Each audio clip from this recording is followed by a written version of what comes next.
Les assises de la 7e réunion des experts du réseau sur la coopération judiciaire dans les Grands Lacs, ouverte le 13 juin 2022 par la ministre d'État, ministre de la Justice et garde de sceaux Rose Mutombo, se sont clôturées le 14 juin 2022. Des experts ont préparé la 2e réunion ministérielle sur le renforcement de la coopération judiciaire dans les Grands Lacs, qui démarre ce 16 juin à Kinshasa. Cette réunion est organisée sous le haut patronage du chef de l'État Félix-Antoine Tshisekedi. Ces assises avaient pour objectif d'évaluer le progrès accompli dans le traitement des cas de criminalité transfrontalière et examiner la marche à suivre pour élever les défis qui subsistent en accordant une attention particulière aux cas prioritaires et de finaliser les préparatifs de la réunion ministérielle régionale sur le renforcement de la coopération judiciaire en produisant une liste définitive des mesures concrètes et destinées à renforcer la coopération judiciaire régionale.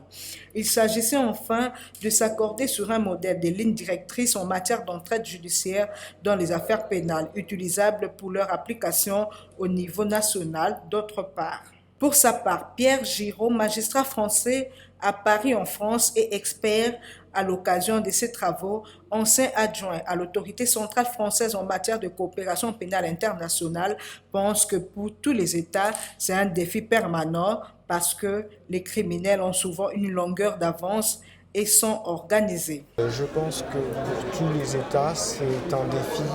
permanent parce que les criminels ont souvent une longueur d'avance, ils sont souvent organisés et c'est important donc de développer des outils en matière de coopération internationale pour pouvoir faire en sorte que les enquêtes qu'on dirige dans nos pays trouvent aussi donc,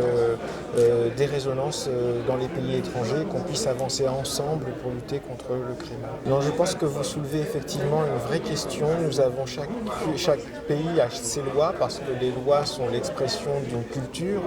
et donc il peut y avoir des difficultés de coopération liées à des lois qui sont différentes. Mais on constate aussi que quand on se connaît entre juristes, magistrats de pays étrangers, on peut réussir à faire en sorte de trouver dans le cadre de ces lois des champs d'action pour lutter donc, contre la criminalité transfrontalière. Cette activité était d'une importance capitale car elle a permis de dégager des stratégies communes de poursuite pour que la réponse pénale soit adaptée à la nature de l'affaire.